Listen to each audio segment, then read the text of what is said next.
Hello everyone, this is Reena Bishnoi and welcome to my YouTube channel. और देखिए आज जो हम करने जा रहे हैं वो हैं कुछ important points, that is the bullet points from the surface chemistry. आज हम सरफेस केमिस्ट्री के बुलेट पॉइंट्स पढ़ेंगे। मींस में इंपॉर्टेंट जो पॉइंट्स है जिनकी उम्मीद है कि डायरेक्ट एग्जाम में आ सकते हैं, वो चीज हम पढ़ने वाले हैं। तो आपको ध्यान से देखना है और अच्छे से समझना है। तो देखिए BP1 का मतलब है बुलेट पॉइंट 1। हमारा फर्स्ट बुलेट पॉइंट क्या है? Value of delta G, delta H and delta S is always negative in case of adsorption. किस केस में ये वैल्यू नेगेटिव है? एडजॉर्प्शन के केस में। अब सुनिए मेरी बात कि डेल्टा G क्या है। Delta G is the change in गिव्स free energy, delta H change in enthalpy and delta S change in entropy, कि इनकी वैल्यू नेगेटिव होती है। चलो हम डिस्कस कर लेते हैं कैसे। देखिए मैंने आपको यहाँ पर एक टर्म लिखी है एडजॉर्प्शन। क्या लिखा है मैंने? एडजॉर्प्शन। क्या मतलब है एडजॉर्प्शन का? The accumulation of the particle on the surface. मान लो मैंने ये कोई एक सरफेस ली, ठीक है, और इसके ऊपर आकर के पार्टिकल क्या हो गए? अकोमुलेट हो गए, इकट्ठे हो गए, ठीक है, डिपोजिट हो गए। तो इसे हम क्या बोलेंगे? एडजॉर्प्शन बोलेंगे। तो क्या कहा मैंने? The accumulation of the particle on the surface, surface के ऊपर, ठीक है। अब देखिए जिस सरफेस जो पार्टिकल आकर के इसके ऊपर डिपॉजिट हो रहे हैं उन पार्टिकल्स को हम बोलते हैं एडजॉर्बेट। क्या बोलते हैं? एडजॉर्बेट। और जिस सरफेस पर पार्टिकल आकर के डिपॉजिट हुआ है that surface is known as adsorbent. उस सरफेस को क्या कहा जाता है?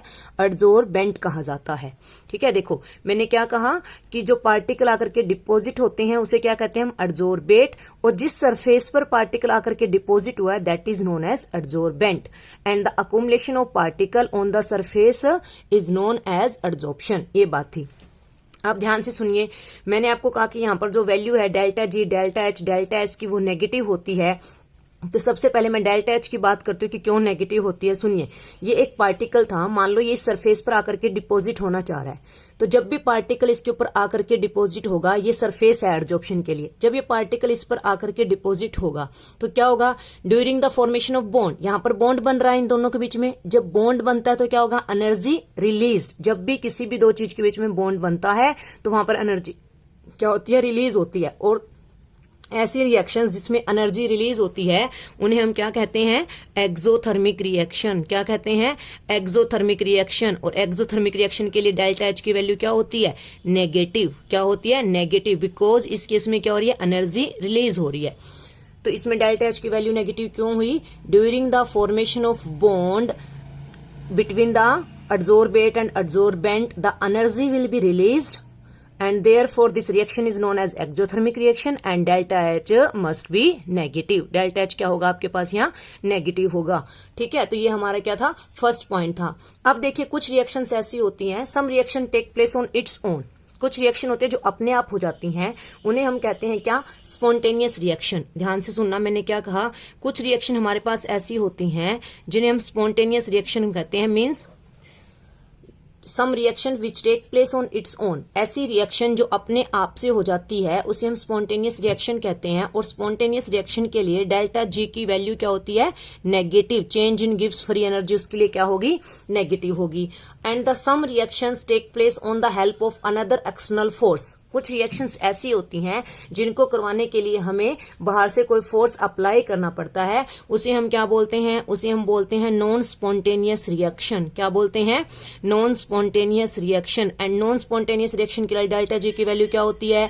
Positive. What is delta G? Change in गिव्स फ्री एनर्जी। तो देखिए जो हमारे पास एडजॉर्प्शन है ये क्या है?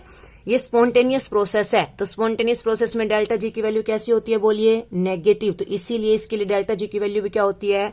नेगेटिव होती है। अब हमारे पास क्या बचा? Delta S means change in entropy. तो सबसे पहले तो सुनिए कि एंट्रोपी क्या होती है। Entropy means the degree of disorderness और रैंडमनेस ऑफ द पार्टिकल्स। ध्यान से सुनेंगे, एंट्रोपी का मतलब क्या होता है? जो हम एंट्रोपी वर्ड बोल रहे हैं, एंट्रोपी का मीनिंग होता है क्या? डिग्री ऑफ डिसऑर्डरनेस और रैंडमनेस ऑफ द पार्टिकल। और एंट्रोपी को हम डिनोट करते हैं किससे? S से। और चेंज इन एंट्रोपी को किससे डिनोट करेंगे? डेल्टा S से। अब देखिए, आप बताइए, ये पार्टिकल थे, ठीक है, ये पार्टिकल पहले क्या कर रहे थे, फ्रीली मूव कर रहे थे, लेकिन जैसे ही इन दोनों के बीच में बॉन्ड बना तो ये पार्टिकल यहाँ पर एडजस्ट हो गए और अब इनकी रैंडमनेस और डिसऑर्डरनेस क्या हुई, कम हुई। और अगर इनकी रैंडमनेस और डिसऑर्डरनेस कम हुई तो हम क्या बोलेंगे, डेल्टा एस क्या हो गया, नेगेटिव। तो इसीलिए मैं आपको क्या कह रही हूं कि एडजॉर्प्शन के केस में delta H, delta G and delta S all are negative. Clear? I hope आपको ये पॉइंट अच्छे से समझ में आ गया होगा। अब देखिए हमारा सेकेंड बुलेट पॉइंट। तो देखिए इस पॉइंट में हम क्या देखेंगे, effect of temperature on physical adsorption and chemical adsorption. देखो मैंने ये लिखा हुआ है शॉर्टकट में, पर मैं बोल रही हूं, आप अच्छे से सुनेंगे। क्या देखेंगे हम इस पॉइंट में, बुलेट पॉइंट सेकंड में, the effect of temperature on physical adsorption and chemical adsorption. Physical adsorption और केमिकल एडजॉर्प्शन पर टेम्परेचर का क्या इफेक्ट होता है। देखिए इस साइड जो मैंने ये लिखा हुआ है ये फिजिकल एडजॉर्प्शन है, ये आपके पास केमिकल एडजॉर्प्शन है। देखो जब भी फिजिकल एडजॉर्प्शन होता है तो जो एडजॉर्बेंट है और एडजॉर्बेट है, इनके बीच में जो बॉन्ड बनता है वो बॉन्ड कैसा होता है, वीक बॉन्ड होता है। कैसा बॉन्ड होता है, वीक बॉन्ड। तो अगर हम टेम्परेचर बढ़ाएंगे, अगर हम टेम्परेचर इंक्रीज करेंगे, ठीक है, तो क्या होगा, इन बीच में बॉन्ड ऑलरेडी वीक था तो फिजिकल एडजॉर्प्शन क्या हो जाएगी, डिक्रीज हो जाएगी। तो ये आपको माइंड में रखना है, when we increase the temperature physical adsorption decreases. PA का मतलब यहां पर क्या है, फिजिकल एडजॉर्प्शन। तो देखो जब हम ग्राफ बनाते हैं x by m with respect to the temperature, because we are seeing the effect of temperature on the adsorption. अब आप कहोगे x क्या है और m क्या है, तो x है mass of adsorbate and m is the mass of adsorbent. ठीक है, कितने अमाउंट ऑफ एडजॉर्बेट डिपॉजिट हुआ है एडजॉर्बेंट पर, मींस हम x बाय हमको कहेंगे क्या, extent of adsorption with respect to temperature. क्या कहेंगे x बाय m को, एक्सटेंट ऑफ एडजॉर्प्शन। तो मैंने क्या कहा, when we increase the temperature physical adsorption decreases because the bond between adsorbate and adsorbent are weak. तो इसका ग्राफ कैसा बनेगा, ऐसा बनेगा। ठीक है, अब हम आते हैं किसके ऊपर, अब हम आते हैं हमारा केमिकल एडजॉर्प्शन पर। केमिकल एडजॉर्प्शन में एडजॉर्बेट और एडजॉर्बेंट के बीच में जो बॉन्ड होता है वो क्या होता है, स्ट्रॉन्ग बॉन्ड होता है। अगर इसके बीच में बॉन्ड स्ट्रॉन्ग है तो हम जब क्या करेंगे, टेम्परेचर बढ़ाएंगे स्टार्टिंग में, तब तो क्या होगा कि जो आपके पास केमिकल एडजॉर्प्शन है वो इंक्रीज होगी। देखो यहाँ पे मैंने लिखा, ये पॉइंट इंपॉर्टेंट है, when we increase the temperature in starting chemical adsorption increases and then decreases. Starting में केमिकल एडजॉर्प्शन इंक्रीज होगी एंड देन क्या होगी, डिक्रीज होगी।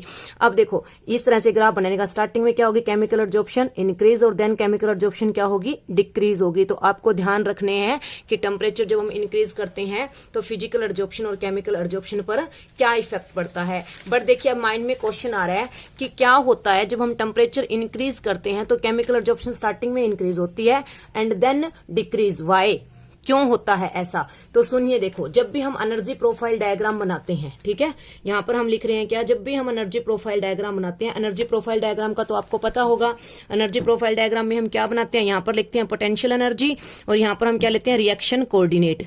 क्या लेते हैं, रिएक्शन कोऑर्डिनेट। और हमारा एनर्जी प्रोफाइल डायग्राम मीन्स क्या, रिएक्टेंट, फिर हमारे पास एक्टिवेशन एनर्जी अटेन हुई एंड देन क्या होता है, प्रोडक्ट। तो ये हो गया P, ये आपके पास R। क्लियर? तो मैंने आपको बोला कि ऐसा क्या होता है केमिकल एडजॉर्प्शन में, जो फर्स्ट वो इंक्रीज होती है एंड देन डिक्रीज होती है विद इंक्रीज इन टेम्परेचर। तो क्या होगा, देखो first we increase the temperature. ठीक है, क्या कहा मैंने, जब हम टेम्परेचर को इंक्रीज करेंगे, ध्यान से सुनना, first we increase the temperature. जब हम टेम्परेचर को इंक्रीज करेंगे, the activation energy attained in starting. Activation energy starting में क्या होगी, अटेन होगी। एक्टिवेशन एनर्जी क्या, यहां से लेकर के यहां तक की जो एनर्जी है, एक्टिवेशन एनर्जी को अटेन करने के लिए जो हम टेम्परेचर इंक्रीज करते हैं तो केमिकल एडजॉर्प्शन क्या हो जाती है, increase. And when it reached to the threshold energy, जब एक्टिवेशन एनर्जी थ्रेशोल्ड एनर्जी के इक्वल हो जाती है, then product forms easily. Product क्या होगा, इजिली बन जाएगा और इसीलिए हमारे पास क्या है, केमिकल एडजॉर्प्शन क्या हो जाएगी, डिक्रीज हो जाएगी। तो आपको ध्यान रखना है, एक बार मैं फिर से रिपीट कर रही हूं, हमारा क्वेश्चन क्या था, वह chemical adsorption increase and then decrease with increase in temperature. तो हम क्या कहेंगे, first we increase the temperature, कब तक, until activation energy attained in starting. ठीक है, जब activation energy attained in starting and it reach to the threshold energy, ये कहां तक पहुंच जाएगी, थ्रेशोल्ड एनर्जी तक, and then product forms easily, और फिर प्रोडक्ट इजिली फॉर्म हो जाता है। तो ये था क्या, इफेक्ट ऑफ टेम्परेचर। अब हम हमारा देखते हैं नेक्स्ट और इम्पोर्टेंट पॉइंट। ठीक है, बुलेट पॉइंट थर्ड। तो देखिए इस पॉइंट में हम क्या पढ़ रहे हैं, effect of pressure on physical and chemical absorption. Physical और केमिकल एब्जॉर्प्शन में प्रेशर का क्या इफेक्ट होता है। पीछे हमने टेम्परेचर का इफेक्ट देख लिया, अब हम किसका देखेंगे, प्रेशर का इफेक्ट। पी मीन्स यहाँ पर प्रेशर है। देखो x/m का हम इफेक्ट देखेंगे किसके रिस्पेक्ट में, प्रेशर के रिस्पेक्ट में। और ये मैंने x/m क्या है ये मैंने आपको बता दिया हुआ है, ठीक है। तो देखो फिजिकल जो एब्जॉर्प्शन होती है उसमें बॉन्ड कैसा होता है, मैंने अभी बताया था आपको पीछे, कैसा बॉन्ड बनता है एडजॉर्बेट और एडजॉर्बेंट में, वीक बॉन्ड बनता है। Therefore it form unimolecular layer. ये कैसी लेयर बनाती है, uniform molecular, then it form multi molecular layer, sorry, ठीक है। क्योंकि फिजिकल एब्जॉर्प्शन में क्या होता है, वीक बॉन्ड होता है, therefore it form multi molecular layer. ये मल्टी मोलिकुलर लेयर बनाती है। इसीलिए जब हम प्रेशर बढ़ाएंगे तो इस केस में क्या होगा, एब्जॉर्प्शन इंक्रीज होगी, तो हमारे पास ग्राफ बनेगा ऐसा। बट क्या होता है केमिकल एब्जॉर्प्शन के केस में, first when we increase the pressure chemical absorption increases. देखो यहां तक क्या हो रहा है, जब हम प्रेशर इंक्रीज कर रहे हैं केमिकल एब्जॉर्प्शन इंक्रीज हो रहा है। After some time it becomes constant, ठीक है। कुछ टाइम के बाद ये क्या हो जाती है, कांस्टेंट हो जाती है। तो ऐसा क्यों होता है, देखो क्योंकि केमिकल एब्जॉर्प्शन क्या बनाती है, यूनिमोलिकुलर लेयर। यूनिमोलिकुलर लेयर क्यों बनाती है chemical absorption, because in chemical absorption there is a strong bond between adsorbate and adsorbent. Adsorbate और एडजॉर्बेंट में क्या होता है, स्ट्रॉन्ग बॉन्ड होता है। देखो जैसे ये एडजॉर्बेंट है और ये एडजॉर्बेट है, ये आकर के इसके ऊपर डिपोजिट हो रहे हैं। एक बार जब ये डिपोजिट हो गए तो इनके बीच में यहाँ पर क्या बन गया, केमिकल बॉन्ड बन गया। अब इसके ऊपर फर्दर से डिपोजिशन नहीं हो सकता।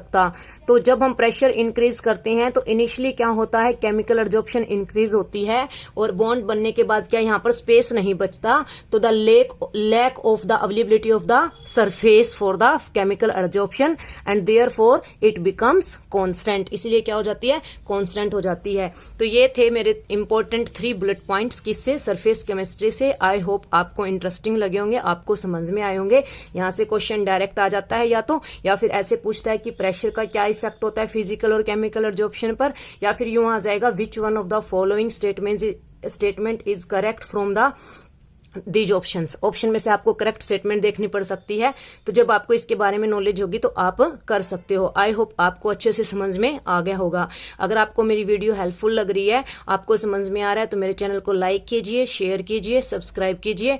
और अगर आपको सच में ही हेल्पफुल लग रही है तो आप कमेंट कीजिए, उससे मुझे मोटिवेशन मिलता है और मैं आपके लिए और ज्यादा वीडियोस बनाऊंगी, ठीक है। तो और एक साथ में एक इन्फॉर्मेशन मुझे और देनी है कि मैंने एफ ब्लॉक एलिमेंट्स की, चाहे वो लेंथेनोइड्स हों चाहे एक्टेनोइड्स हों, उनकी कैसे वो याद किए जाएं, प्लस में कैसे उनकी इलेक्ट्रॉनिक कॉन्फ़िगरेशन इजी तरीके से राइट की जाए, उनकी वीडियो मैंने ऑलरेडी मेरे चैनल पर अपलोड कर रखी है, वो जरूर देखिएगा। क्योंकि डायरेक्ट क्वेश्चन आता है एचटेट में वहां से सीधा सीधा, ठीक है। तो आप जरूर देखिएगा, आपको हेल्पफुल होगा, मैं ये प्रॉमिस करती हूँ आपके साथ। तो आप इसे देखेंगे। और अगर आपको किसी भी नोट्स की पीडीएफ चाहिए, या फिर जो मैं आपको पढ़ा रही हूँ उस नोट्स की पीडीएफ चाहिए, या आपको प्रीवियस ईयर के पेपर्स की पीडीएफ चाहिए, तो आप मुझे टेलीग्राम पर मैसेज कर सकते हैं और मेरा टेलीग्राम लिंक आपको नीचे वीडियो के डिस्क्रिप्शन में मिल जाएगा। Thank you.